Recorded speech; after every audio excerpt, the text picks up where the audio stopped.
Assalamualaikum dan hai semua. Selamat datang ke kelas Android Programming. Okey, kursus kita ni akan berlangsung selama 2 bulan. Okey, dan saya ucapkan terima kasih juga kepada anda yang join pada kelas kita. Jadi video ni adalah video prep yang pertama sekali saya keluarkan untuk ceritakan tentang macam mana nak install Android Studio dan benda-benda yang penting yang kita nak pakai nanti. Okey, so jom kita tengok apa benda pertama yang kita nak kena buat untuk meneruskan kelas kita ni.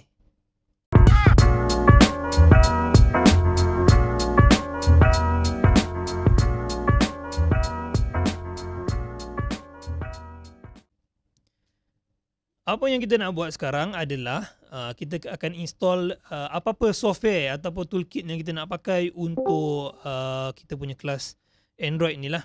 Okay, so benda yang pertama sekali adalah kita kena install kita punya Android Studio. So just pergi kat Google Android Studio. Actually ada banyak lagi IDE lain yang boleh pakai, tapi ni adalah IDE yang saya suggest lah untuk yang startup ni. Okay, yang nak mulakan buat Android programming boleh pakai Android Studio dulu. Okay. So search Google terus Android Studio and then klik pada URL yang pertama ni pun boleh download Android Studio tu. Okay, so file dia lebih kurang 1 gig. Okay, this one 914 MB. Kalau yang pakai Windows boleh download direct, senang je. Okay, scroll bawah, scroll and then tekan I have read and agreed with the above term and condition, download. So save. Okay, this might take while. So bagi yang internet laju mungkin cepat, tapi yang mana internet slow tu boleh tunggu dan bersabarlah. Okay, so sementara kita download tu, biar saya cerita sikit tentang Android Studio ni. Android Studio ni adalah satu code editor lah. Actually code editor ni kita panggil sebagai integrated development environment. Okay, IDE. Okay, so kalau kata editor selalunya macam Notepad, dia cuma just satu text editor saja. Tapi bila panggil IDE, di Integrated Development Environment, maka dia ada toolkit yang macam orang kata apa yang kita boleh run terus app daripada editor kita tu sendiri.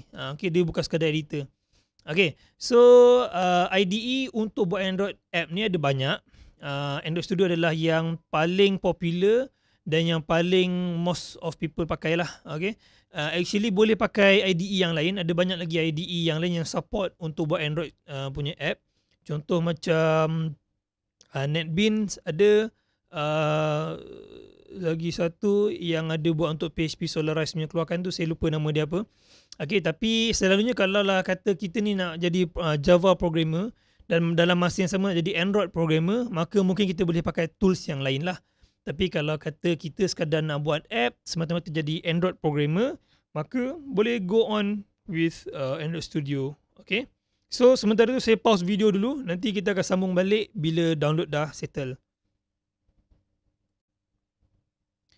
Download pun dah siap. Okay. So apa kita nak buat seterusnya adalah just klik je file yang kita download tadi. Klik and then dia akan keluarkan satu installer lah untuk kita buat kita punya setting, install dekat mana. Okay, dan dia punya setting simple je. Biar saya cari mana dia punya setting. Okay, itu dia. Kita punya installer punya setup wizard dia. So bila keluar macam ni, just klik next and then just next. Okay, ini adalah komponen dia lah sebenarnya. Select komponen to install Android Studio dengan virtual device. So kalau kata laptop anda semua macam power okay, yang ada enablekan VTX virtualization punya setting dekat BIOS, okay, boleh install Android virtual device ni. Kalau kata laptop tu macam kurang laju, kurang memuaskan, tak install pun tak apa, tak ada masalah. Tapi by default just tick je, install je. Nanti kita boleh setting kemudian dekat dalam nanti. Okay, then kalau kata ada simpan dekat hard disk yang lain, boleh pilih lah nak pakai folder yang mana.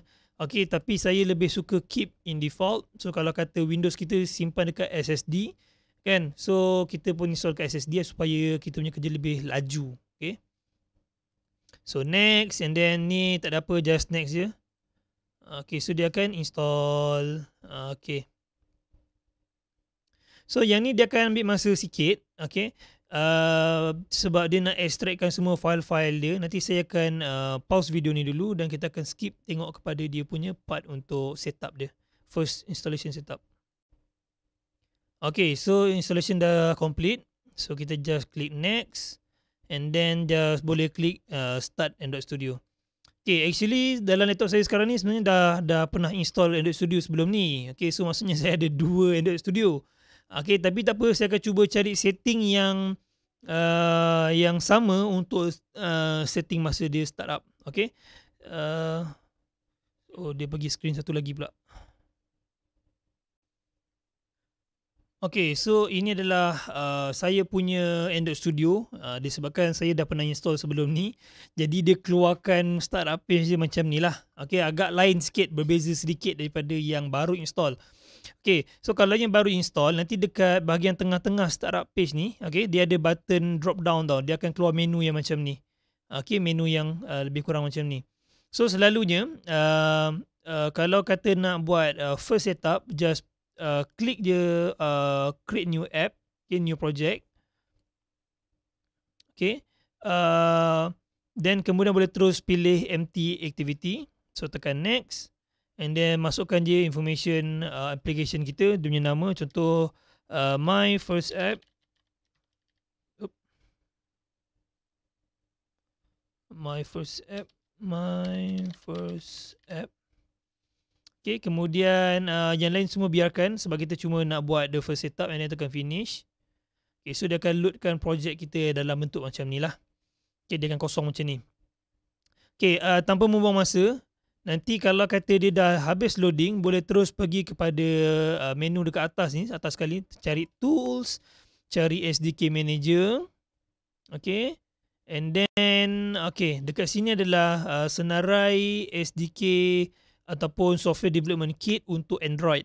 Okay, so kalau tengok sebelah kanan ni ada status yang mana not install. Okay, tak perlu install semua sebenarnya. Perlu install sekurang-kurangnya 1. Okay, sekurang-kurangnya 1. So saya lebih prefer bagi SDK yang terbaru lah. Kita ambil Android 12 ataupun Android 11 pun boleh, tak kisah. Okay, kalau kata nak install banyak-banyak pun boleh, tapi saya lebih prefer ambil yang terbaru dan 1 saja kita ambil. So tick pada Android Studio 12. Okay, let's say yang ni, this one saya dah install, so dia tulis partially installed. So saya cari yang belum install macam Android 11. Okay, contoh saya sekarang Android 11. So saya tekan apply. After tick on Android 11 and then just click on apply at the bottom right ni. Okay, apply. So dia akan bagi confirmation the following components will be installed. Android SDK platform 30 revision 3. Okay, SDK platform 30 ni adalah Android 11 lah. Okay, so and then just tekan OK je. So dia akan download. Okay, see, dia akan download macam ni lah. Okay, so saya akan pause lagi video dan tengok lepas download apa akan jadi. Okay, download complete, installation pun complete. So tekan finish. Okay, so bila tengok dekat sini dah tekan finish, Android 11 ni dia akan tekan installed. Okay, selalunya kalau baru je install Android Studio, dia akan keluar pop-up, dia akan katakan, dia suggestkan lah untuk download SDK. Selalunya follow je benda tu, dia akan automatic. So kalau anda semua masuk dalam Android Studio, buka SDK manager dan tengok Android 12 ni dah partially installed, dah tak payah buat apa-apa dah. Dah kira settle lah tu. Okay, dah settle lah tu. Okay, then dah tak ada apa-apa, boleh tekan OK. And then pergi dekat tools balik. Okay, ini bagi komputer yang boleh support Intel VTX ataupun laptop yang agak laju yang boleh run handphone dalam laptop sendiri kan. Okay, boleh pergi ke AVD Manager. Okay, Android Virtual Device Manager. Okay, so ikutkan dekat sini macam saya punya, saya dah ada 2 virtual device. Okay, so kalau kata saya nak install yang baru, kalau yang baru install Studio dia akan kosong lah. Selalunya dia akan suggest juga sebenarnya, dia akan suggestkan juga. Tapi kalau nak create baru, boleh terus create virtual device.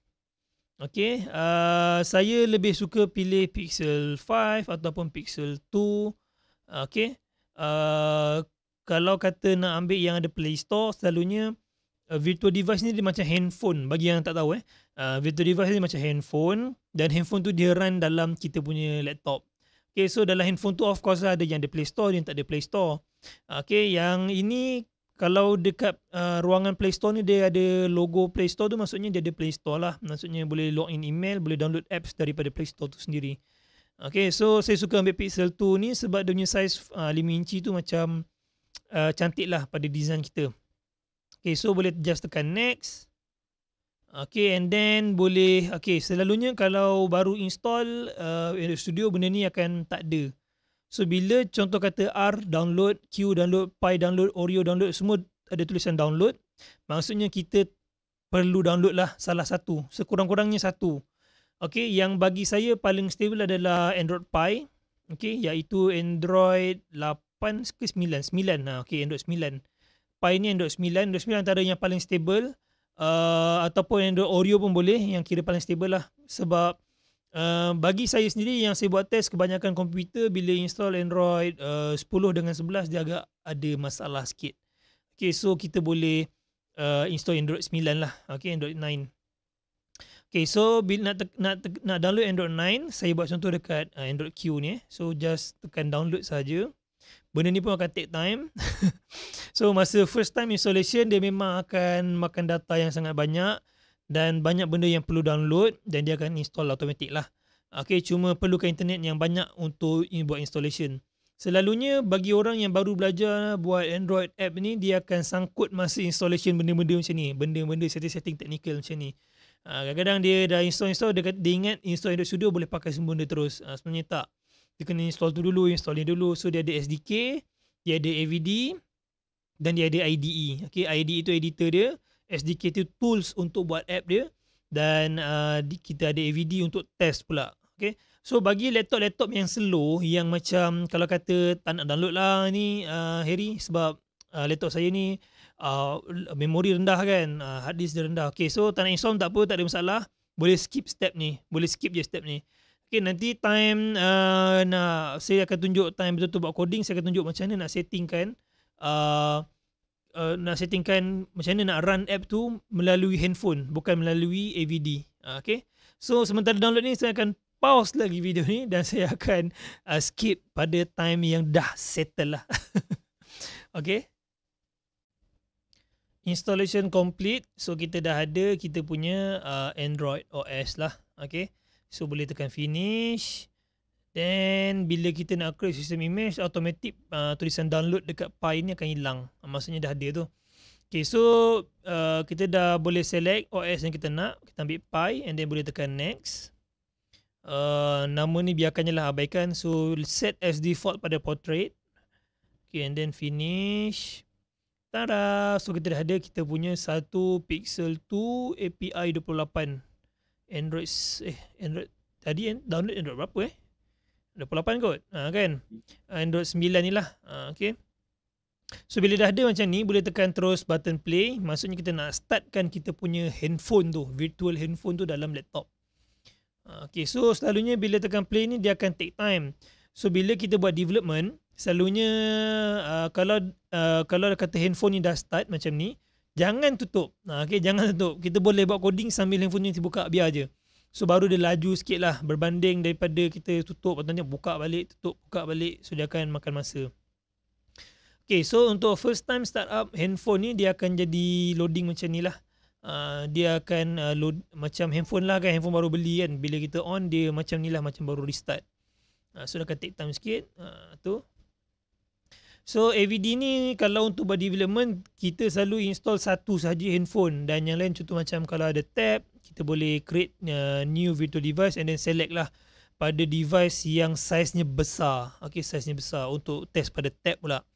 And then apa lagi kalau untuk macam ada buat Android apps untuk jam, kita boleh install juga.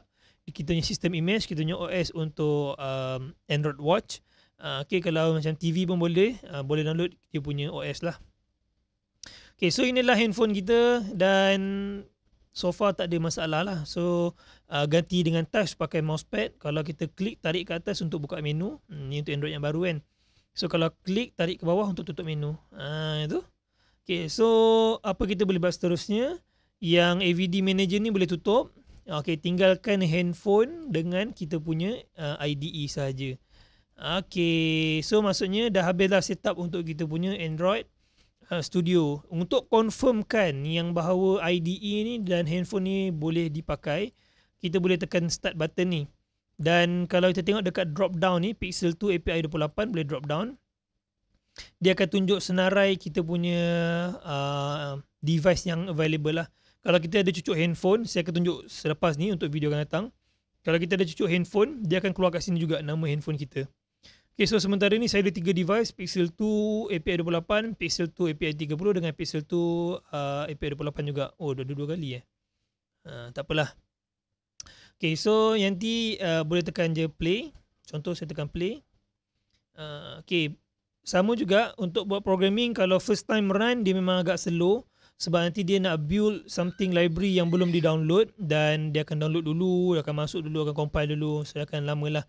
Okay, loading button untuk Android Studio ni dekat bawah sebelah kanan. Okay, ni Gradle build is running. So, ini adalah dia punya loading lah. Dia punya loading progress bar. So kita tunggu sekejap dan saya akan pause video ni, skip pada tempat yang dah boleh pakai terus lah. Okay, jadi kita tengok macam mana result apps kita yang kita buat kosong ni dekat dalam kita punya handphone. Okay. Okay. So ini dia apps yang kita dah run. Okay. So disebabkan tadi kita pilih blank app kan, so dia akan tunjukkan app yang blank lah. Kalau kata anda semua nak cuba pada template yang lain, boleh juga pergi dekat file, tekan new sebelah atas ni, new project. Pilihlah template apa-apa nak try. Kalau kata nak try tengok yang navigation raw activity ni, boleh klik and then tekan next. Macam biasa, masukkan nama application, then tekan finish. Okay. So tak ada masalah, boleh try je, boleh try. So bila kalau kata tekan play dah boleh run macam ni, maksudnya sudah settle lah kita punya setup untuk IDE Android Studio. Okay, so untuk stop boleh tekan button merah. Jadi habislah sudah kita punya prep video course untuk setup Android Studio. Okay, apa-apa pun jumpa untuk video seterusnya, video prep seterusnya. Dan kita akan tengok setting apa lagi yang kita boleh buat untuk kelas Android programming ni. Assalamualaikum dan terima kasih.